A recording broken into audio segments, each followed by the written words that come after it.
Before we begin, you need to hear this.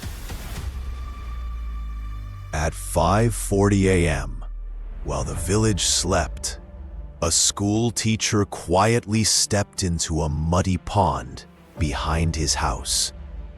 He wasn't fishing. He wasn't bathing. He was checking something that could change his entire life. Because inside that pond were 2,000 oysters. And inside those oysters was a dream worth more than silver. This is the untold story of how a struggling teacher turned a backyard pond into a pearl factory. John was a science teacher. Salary? Barely enough. $280 per month. 2 kids. Aging parents. Rising expenses. Every morning, he stood in front of his classroom, teaching biology. But inside, he felt empty. He used to joke, "I teach success, but I can't afford it."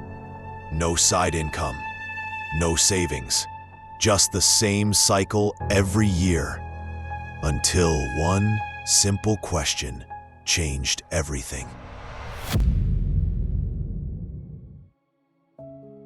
During a practical class, a student asked, "Sir, how are pearls made?"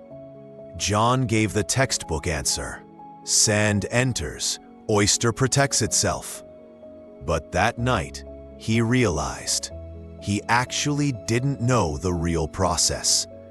He searched online, fell into a rabbit hole of pearl farming videos, and discovered something shocking. One pearl oyster costs $1 to $2 if successful. Each oyster produces a pearl worth $20 to $50. That's a 2,000% return. He whispered to himself, "Why isn't everyone doing this?" Then the darker thought, "Why can't I do this?" Pearl farming is slow, requires patience, delicate hands, detailed care. Only one type of person is trained for this every day: a school teacher. He already knew biology. He knew discipline. He knew calm instruction. He thought, "If I can teach 60 kids, maybe I can handle 60 oysters." But there was one massive problem: money. His bank balance?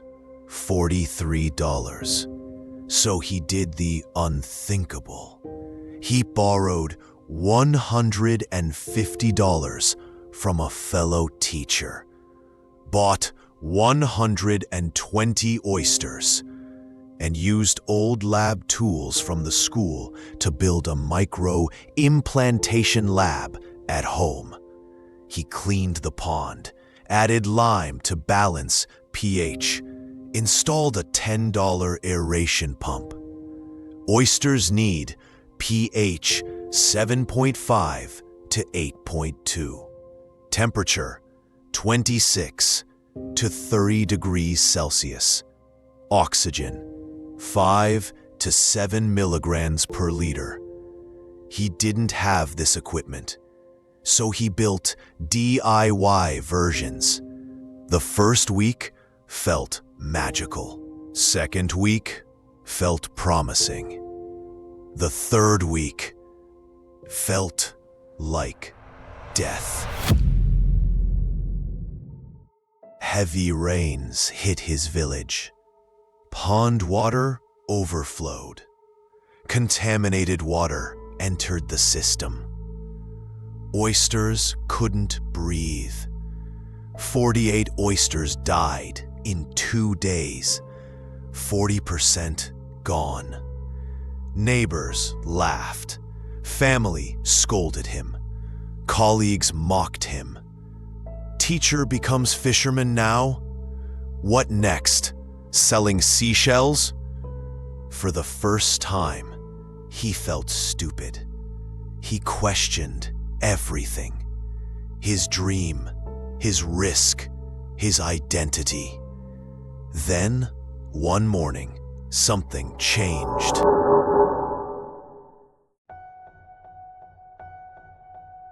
He discovered a research paper from Japan. Pearl mortality reduces by 60% if oxygenation is stabilized.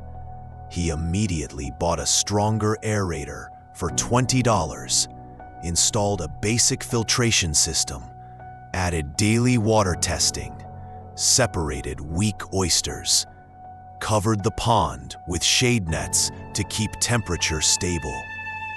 And for the first time, his oysters didn't die.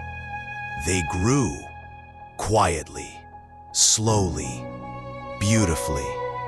The next 6 months were silent work.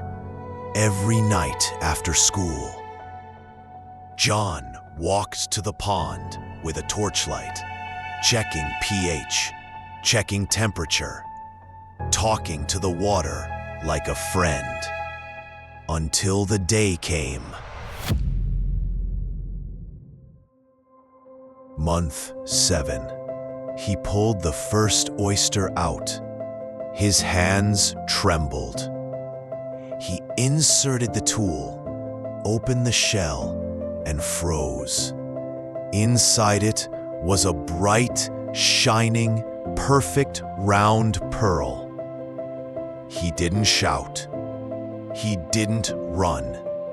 He just cried quietly, because that pearl wasn't worth $30. It was worth 7 months of belief. From 120 oysters, 48 died earlier. 72 survived. Success rate of pearl formation? Around 55 to 65%.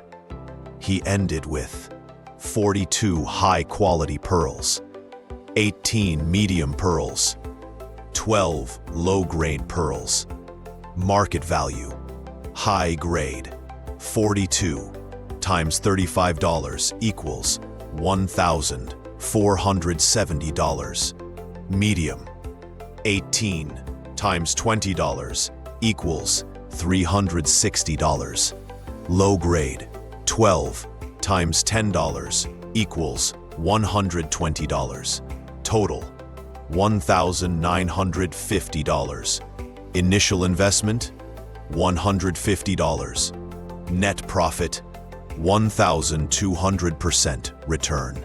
He earned 7 months of salary from one pond.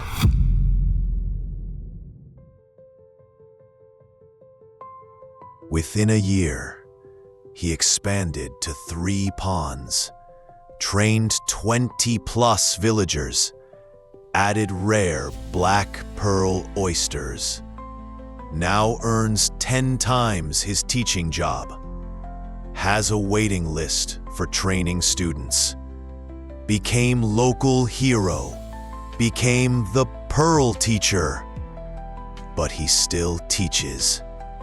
Because he doesn't want to leave the classroom. He just doesn't want to leave his dreams behind. You don't need money to start. You don't need permission to try. You only need the courage to experiment.